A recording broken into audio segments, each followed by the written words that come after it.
जय भीम, जय भारत, जय संविधान, जय मंडल, जय जोहार। और आज ये अचानक से फेसबुक लाइव एक जरूरी आंदोलन से आप सब तक वो आंदोलन पहुंचाने के लिए स्पेशली निवेदन बिजनौर जिले के जो रहने वाले लोग हैं या बिजनौर जिले के जो आसपास के लोग हैं, ये उनसे आग्रह है मेरा, लेकिन आपके जरिए पूरे देश को भी मुझे ये बताना है कि हम लोग कहाँ हैं और क्या हो रहा है। प्रिय साथियों, समय समय पे बहुजन समाज में जन्मे सभी संतों, गुरुओं, महापुरुषों को नमन करता हूं। आज हम लोग हैं नगीना लोकसभा के जिला बिजनौर में, कलेक्ट्रेट यानी कि जिला अधिकारी कार्यालय पर। और क्यों है, उसका कारण है कि अभी मैं 3 दिन पहले एक गांव में सभा कर रहा था। सभा के दौरान एक महिला, एक मां मेरे पास पहुंची और उसने मुझे बताया कि यहाँ गुलदार का आतंक है। गुलदार, आप उसको लेपर्ड भी कह सकते हैं, आप साधारण भाषा में उसको क्या कहते हैं? यहाँ गुलदारी कहते हैं या तेंदुआ? गुलदार बोलते हैं। साधारण भाषा में गांव के लोग समझाने गुलदार बोलते हैं, गुलदार। तो यहाँ पिछले कुछ समय में बिजनौर, अगर आप बिजनौर को ऐतिहासिक देखोगे तो बिजनौर उत्तराखंड यूपी बॉर्डर है। बिजनौर के बाद उत्तराखंड शुरू हो जाता है। एक तरफ जिला हरिद्वार, दूसरी तरफ जिला उधम सिंह नगर।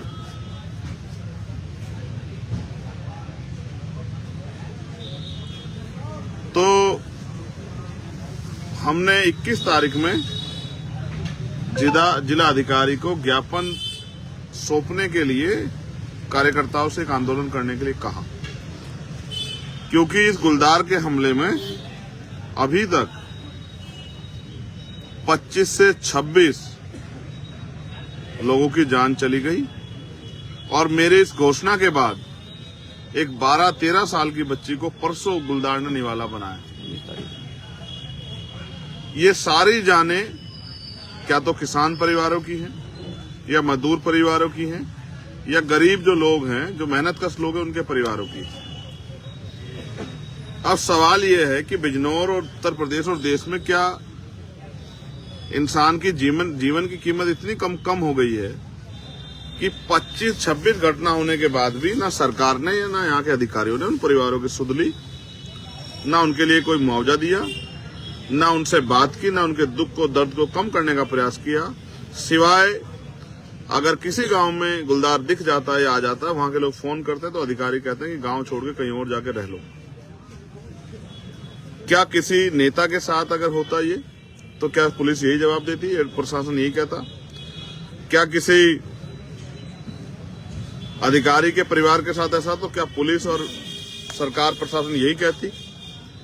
या फिर किसी व्यापारी के बेटे के साथ ऐसा होता, बेटी के साथ होता, पत्नी के साथ ऐसा होता, पिता के साथ ऐसा होता, मां के साथ ऐसा होता, तो क्या प्रशासन और पुलिस का यही रवैया रहता? या सरकार की संवेदनशीलता जो मर गई है, सरकार संवेदनहीन हो जाती? ये सवाल यहाँ के जिला अधिकारी, क्योंकि उनके पास जवाब नहीं है और उनको जवाब देना है, हम यहाँ जवाब मांगने के लिए बैठे हैं, तो वो यहाँ से नदारद, क्योंकि 2 दिन बाद मुख्यमंत्री की रैली है, वो उसका बहाना बना के यहाँ से इधर उधर। लेकिन सवाल ये है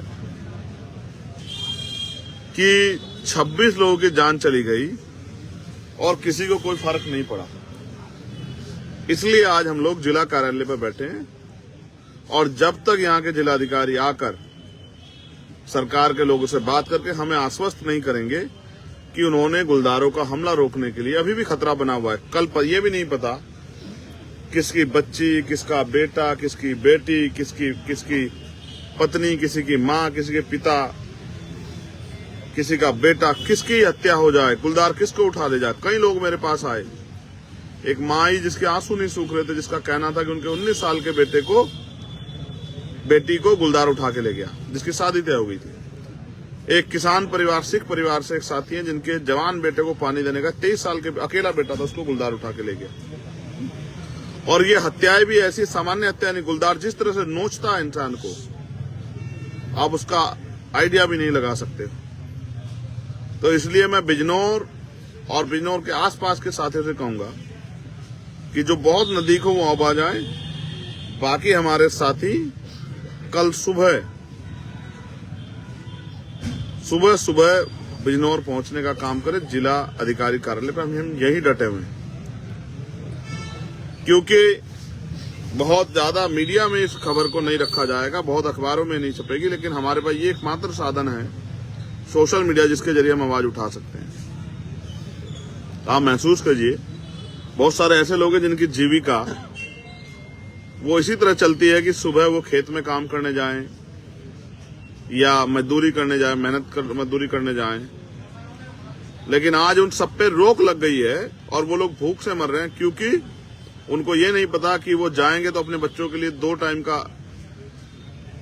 भोजन लेने के लिए, भोजन की व्यवस्था करने के लिए, और कहीं ऐसा ना हो किसी गुलदार का भोजन बन जाए। मजदूर खेत पे नहीं जा पा रहा है, महिलाएं घर से बाहर नहीं निकल पा रही, बच्चे स्कूल नहीं जा पा रहे हैं। और ये आजाद भारत है, गुलाम भारत नहीं है कि कोई सुविधाएं नहीं है। जैसा मैंने कहा, अगर ये ताकतवर लोगों के साथ होता तो अभी तक वहां बैरिकेटिंग लग गए होते, तार बाड़ हो गई होती, फोर्स बुला ली गई होती, बड़े बड़े। अब आपको जानकर अचरज होगा कि गुलदारों की संख्या से भी कई गुना कम पिंजरों की व्यवस्था प्रशासन पे है। अभी मुख्यमंत्री जी की रैली है, लाखों रुपए उसमें खर्च होंगे, सरकारी पैसा, लेकिन गरीबों के लिए जो टैक्स देते हैं, गरीब जिनके टैक्स से सरकार चलती है, योजनाएं बनती है, उन गरीबों की सुध लेने के लिए सरकार के पास ना पैसा है ना समय। इसलिए इस क्षेत्र का बेटा होने के साथ साथ, कमजोरों की आवाज होने के साथ साथ मेरी ये जिम्मेदारी बनती है कि इस अन्याय पे मैं अपने लोगों की आवाज बनकर उनको न्याय दिलाऊं। इसलिए भयंकर सर्दी में, जहां टेम्परेचर कुछ देर में माइनस के करीब हो जाएगा, हमने और हमारे सैकड़ों साथियों ने ठान लिया है कि जब तक हमारी मांगे नहीं सुनी जाएगी और उनपे हमें ठोस आश्वासन नहीं मिलेगा, जैसे हमने मांग रखी है कि हर परिवार को 25 लाख रुपए का मुआवजा मिले, जैसे हमने मांग रखी है कि जो भी घायल हैं उनको 5-5 लाख रुपए की मदद हो, क्योंकि ये सामान्य घटना नहीं है, ये अपने आप से किसी की जान नहीं गई है, ये प्रशासन, सरकार, पुलिस की लापरवाही से ये घटनाएं हुई हैं। इसलिए इसके लिए सरकार भी पूर्ण रूप से दोषी और प्रशासन भी, और इसीलिए यहाँ के जिलाधिकारी आंख नहीं मिला पा रहे हैं, क्योंकि उनको जवाब देना पड़ेगा कि 3 महीने से घटना चल रही है, आपने क्या कार्रवाई करी, उन पे शब्द नहीं होंगे बताने के, इसलिए वो मुंह छिपाए घूम रहे हैं, हमारे सामने नहीं आ रहे हैं। लेकिन वो मुंह छिपाए घूमे या सामने ना आए, इससे फर्क नहीं पड़ता, जनता की आवाज हमें उठानी पड़ेगी। जब तक हम सदन में नहीं है तब तक सड़कों पर उठाएंगे, धूप, आंधी, सर्दी, बारिश का सामना करते उठाएंगे, और जब हम सदन में जाएंगे तो सदन के पटल पे इन बड़ी बड़ी समस्याओं को, जिनको समस्या नहीं माना गया, उठाने का काम करेंगे और जनता की आवाज बनकर उनके जिंदगी में परिवर्तन कराने का काम हम लोग करेंगे। इसलिए अभी हम जिलाधिकारी कार्यालय में, मेरा बहुत बड़ा बहुजन समाज यहाँ रहता है, शायद उनको भी सूचना नहीं, इस लाइव के बाद सूचना पहुंचेगी कि उनका बेटा, उनका भाई चंद्रशेखर आजाद जिलाधिकारी कार्यालय में खुले आसमान के नीचे उनके हकों की लड़ाई लड़ने के लिए बैठा है, और वो उनसे अपील कर रहा है कि वो आए और यहाँ इस आंदोलन को मजबूत करें, जिससे ये निकम्मी, गूंगी, बहरी सरकार और इनके तानाशाह अधिकारी कर्मचारी गरीबों की, कमजोरों की आवाज सुने। इसलिए मैं आपसे अपील करूंगा, बिजनौर आसपास जो नजदीक हों, बिजनौर शहर के लोग, आसपास के लोग, वो अभी आ जाएं, और जो दूर के लोग हों वो कल सुबह जो है जिला अधिकारी कार्यालय पर जरूर पहुंचे। मैं आपको यही मिलूंगा इस लड़ाई को, संघर्ष को आगे बढ़ाते, क्योंकि ये जनहित की लड़ाई है, जनता की लड़ाई है, गरीब, किसान, नौजवान, मजदूरों की लड़ाई है, और इस लड़ाई को लड़ना ही उनको न्याय दिलाना ही, उनके अधिकार की रक्षा करना ही, लोकतंत्र और संविधान की रक्षा करना ही हमारी जिम्मेदारी। इसलिए हम लोग यहाँ मैदान में डटे। बहुत बहुत धन्यवाद। जय भीम, जय भारत, जय मंडल, जय जोहार, जय संविधान, जय जवान, जय किसान। आप सभी के लिए मंगल कामनाएं। ये बात आपको इसलिए बतानी थी कि आज के सरकारों के लिए पूंजीपतियों की जिंदगी की वैल्यू है। कोई एक पैसे वाला व्यापारी पूंजीपति मरता है, कानून बदल जाते हैं, लेकिन 26 लोगों की जान जाने के बाद भी किसी को कोई फर्क नहीं पड़ा। ये भारतीय जनता पार्टी की उत्तर प्रदेश की सरकार के नेतृत्व में हो रहा है, मुख्यमंत्री जी के नेतृत्व में हो रहा है। इसलिए मेरी जिम्मेदारी बनती है कि उनकी आवाज उठा के उनको न्याय दिलाने का काम करूं, उन परिवारों के आंसू पूछने का काम करूं। बहुत बहुत धन्यवाद। जय भीम, जय भारत।